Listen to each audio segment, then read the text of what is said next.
A woman in a hijab means you are shameful to look at, you are dirty to look at, therefore you need to be covered because you are a walking sin. You deserve to be raped, or you deserve to be beaten, or you deserve to be abused.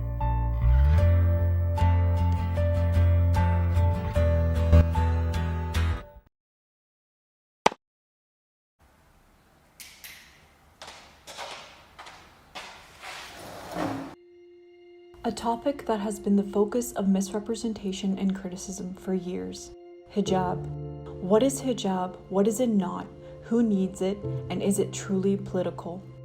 In this video, we will go through everything in depth.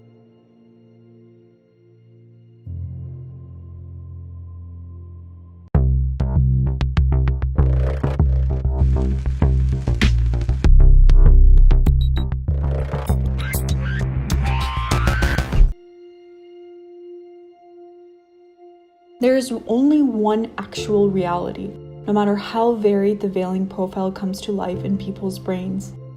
Of course, some components of this concept do not fit into today's modern human pattern, which has chosen a pleasure-oriented way of life. It is entirely reasonable for someone who seeks true happiness in temporary pleasures to react to even the slightest constraint. To correctly appreciate the hijab, these pleasurable lifestyles, gender identities in concrete and abstract terms, and most crucially, Islamic definitions and rules must be well grasped. Traditionally, inadequate and incorrect behaviors should not be confused with Islamic reality, particularly for women and veiling. Hijab. A girl does not have to cover her hair when she reaches a specific age. It is not an order that restricts women's education, marriage, or social life. It is not a formalism based solely on outer appearance and with no benefit. It is not a cheap material that can be condemned by anyone who uses it or does not use it, regardless of whether they know the truth or not. It is not a choice that should be judged only by women. Furthermore, the hijab is not a circumstance that affects women and places tremendous burdens on them. So what exactly is veiling?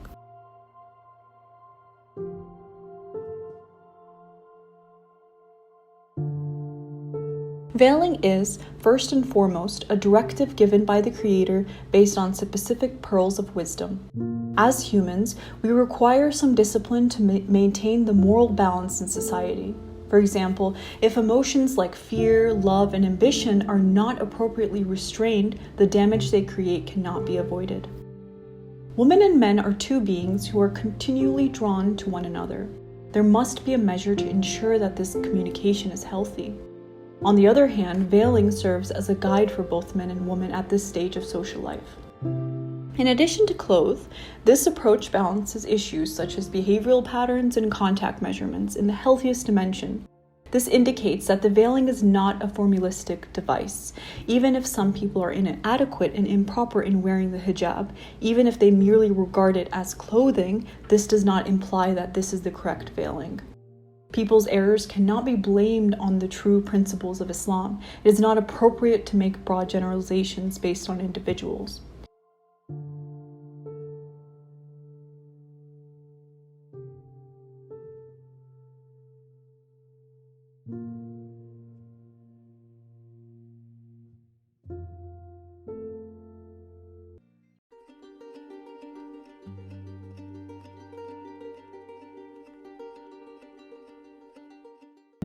What about veiling's restrictive nature?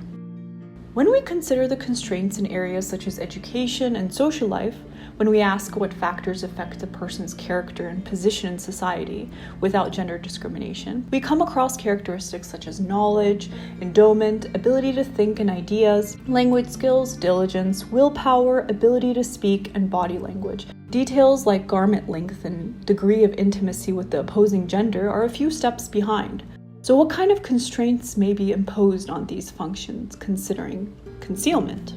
Is it possible for a woman to lose her abilities and learning power because she restricts a private sphere in her home? Or when we wear a veil, do we lose our ability to think, laugh, and have fun?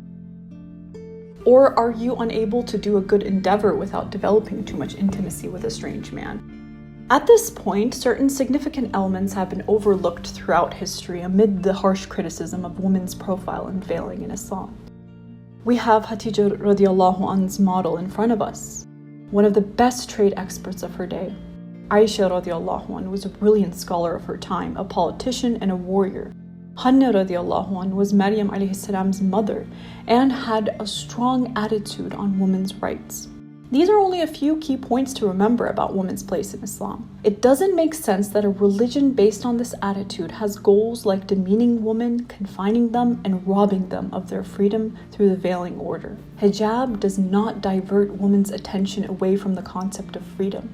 It does not aim to conform to any beauty standards. A lady who wears a hijab shares her beauty solely with those she chooses within the boundaries she sets. Hundreds of scientific research have been conducted on the notion of beauty imposed in today's media.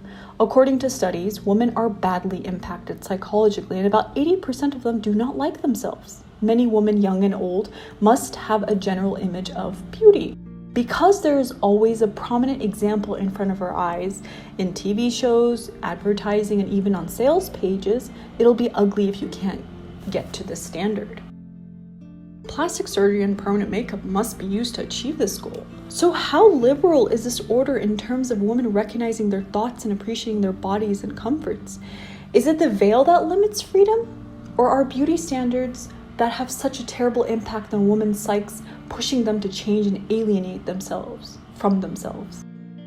Women who wear hijab are respectful. Women who do not wear hijab cannot protect their respect. Women who wear the hijab have a very pleasant family structure. Women who do not wear the hijab have no peace in the home. Such, of course, cannot be generalized. However, the proper veil teaches respect for both sides, strictly between husband and wife.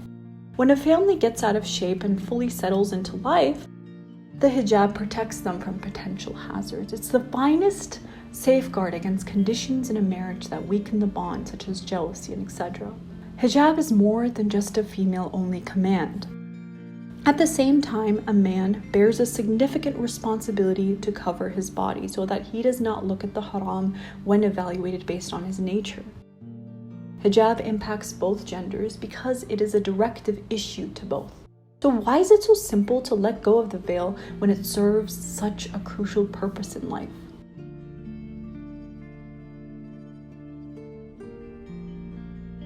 Is it a stigma to leaving the veil, or is it material for construction? Is it a material for constructive criticism? Why has it increased so dramatically recently? We should respond to such concerns using real solutions provided by Islam, not people's incomplete or incorrect views. Putting a cross on someone who has removed their headscarf is not an Islamic command. It is not even a situation that should be considered while defining the hijab. It's merely a dimension run by society for the sake of finding faults.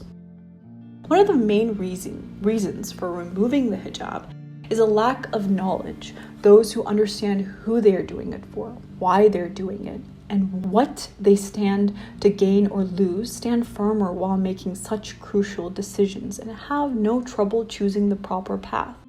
Of course, it is always preferable to question than to accept unconditionally, but the point to be reached due to this inquiry must be carefully considered. After all, the hijab is an expression of one's identity. It is a guide that protects and develops society's morals. It influences the lives of all individuals, both men and women, and is required for all. It is not small enough to lose value due to criticism and perception manipulations.